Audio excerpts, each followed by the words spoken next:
Olá pessoal, vamos iniciar a nossa semana encerrando o volume 5 da apostila de Física. Hoje nós iremos ver dentro do princípio de Arquimedes a condição de flutuação.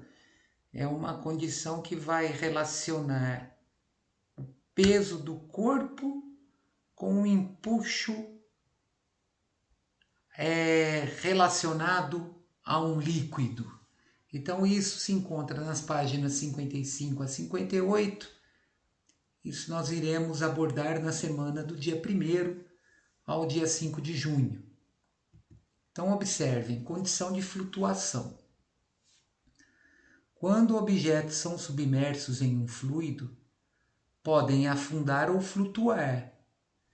Essas condições estão diretamente associadas às forças aplicadas no objeto, que é a força-peso da gravidade e a força de empuxo. Ambas atuam na vertical. A primeira com sentido para baixo, né, que é a força-peso, e a segunda para cima.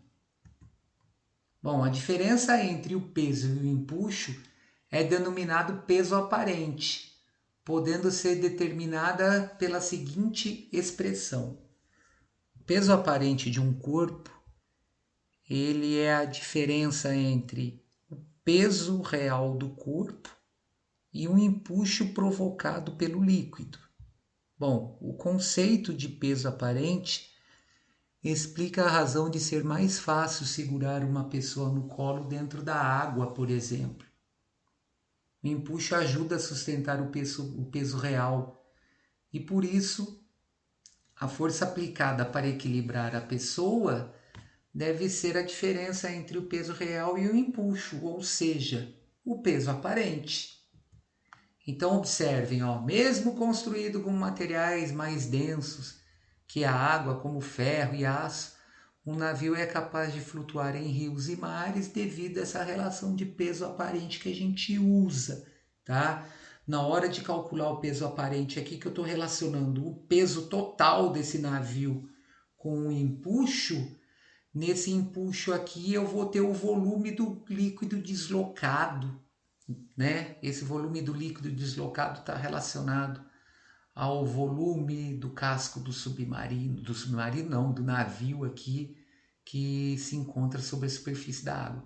Então, quanto maior esse volume do deslocado, maior é o empuxo realizado. Então, o que eu faço? Eu diminuo o peso aparente. Eu tenho uma condição de flutuação melhor. E outra coisa que relaciona aqui que é muito importante é a densidade. Aqui a densidade é associada à densidade do corpo, não à densidade da substância. Então, a densidade do corpo aqui navio é a densidade relacionada a todas as substâncias que contêm a formação desse navio e principalmente as partes ocas. Então, é um somatório total onde a densidade desse corpo vai ser menor que a densidade do fluido, no caso água, e o navio vai flutuar na boa. Então, ao encher os pulmões, aumenta-se a capacidade de flutuação do corpo humano. Por que aumenta a capacidade de flutuação do corpo humano? Porque eu diminuo a densidade do corpo, tá? Então, agora imagine que um objeto totalmente submerso em um fluido seja solto do repouso. O corpo de massa mc sobe ou emerge se o módulo da força de empuxo for maior que o módulo da força-peso. E submerge caso o módulo da força de empuxo seja menor que o módulo da força-peso.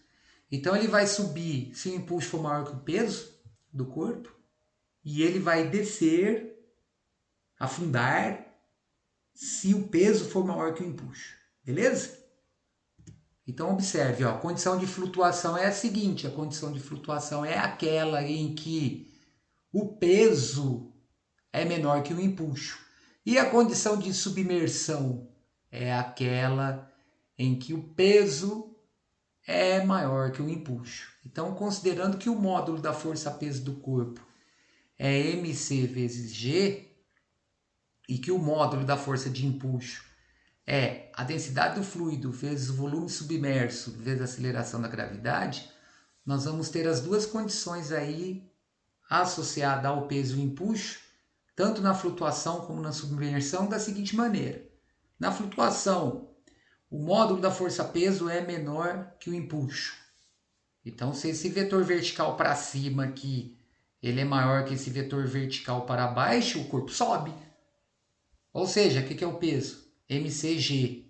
O que é o empuxo? É a densidade do fluido, né? Vezes o volume submerso, vezes g. Na condição de submersão, o peso, esse vetor vertical para baixo, é maior que o vetor vertical para cima, que é o empuxo. A relação aqui é a mesma, m vezes g, φf, volume do submerso vezes g. Nas duas condições eu posso cortar a aceleração da gravidade. Eu não mudei de lugar na hora que eu relacionei. Então observe, simplificando a aceleração da gravidade e substituindo a massa do corpo mc pelo produto da densidade do corpo pelo volume desse corpo, nós vamos ter o seguinte, que na condição de flutuação, a densidade do corpo vezes o volume dele é menor que a densidade do fluido vezes o volume submerso.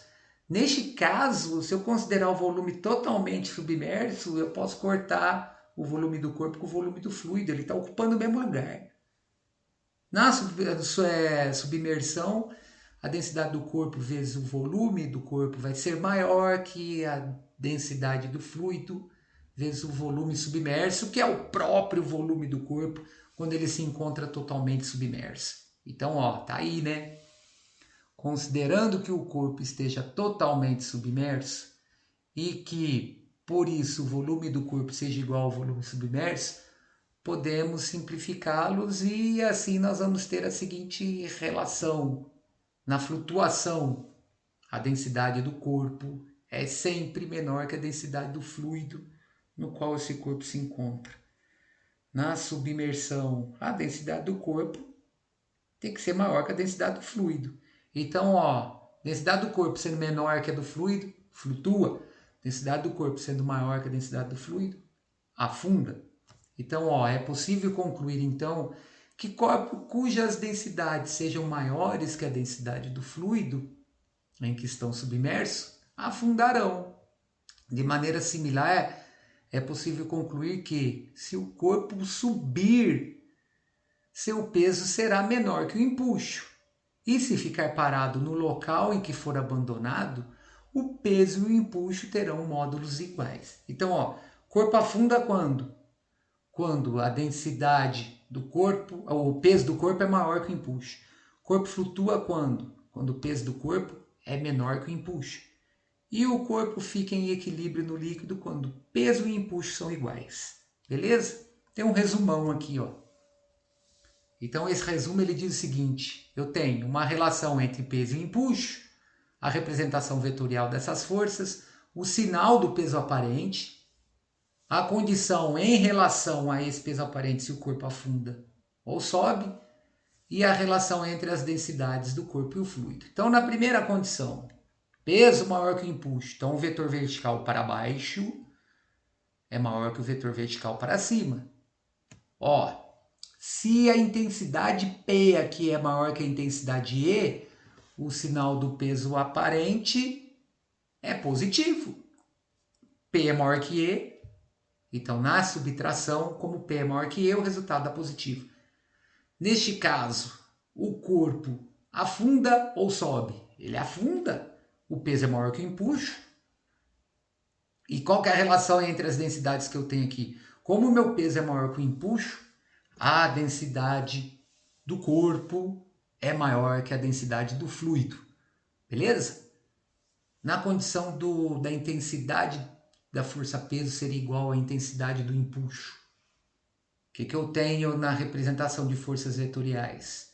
Dois vetores com a mesma direção, sentidos opostos e de mesmo tamanho. Olha lá, ó. O vetor P é igual ao vetor E, porém eles têm sentidos opostos. Bom, se eles têm sentidos opostos e têm a mesma intensidade, o sinal do peso aparente é zero. O peso aparente é nulo. P igual a E anula a subtração. No caso, o corpo afunda ou sobe? Ele permanece em equilíbrio, totalmente submerso. Então ele está totalmente dentro d'água, ele não está nem na parte do fundo, nem na parte da superfície, ele está no meio. E qual que é a relação entre as densidades? Elas são iguais. Na condição do peso, da intensidade da força-peso, ser menor que a intensidade do empuxo, eu vou ter o vetor vertical para cima maior que o vetor vertical para baixo. Então, ó, neste caso, como E é maior que P, o sinal do peso aparente é negativo. Neste caso, ele vai subir, porque a força resultante, que é o peso aparente, tem a direção em sentido maior vetor. E a densidade do corpo é menor que a densidade do fluido em questão. Beleza, pessoal? Assunto curtinho, bacana, bem tranquilo. Encerramos a apostila. Na próxima semana, nós vamos resolver os exercícios dessa aula na nossa aula online. Beleza? Um forte abraço, boa semana para todos. Fiquem em casa e se cuidem.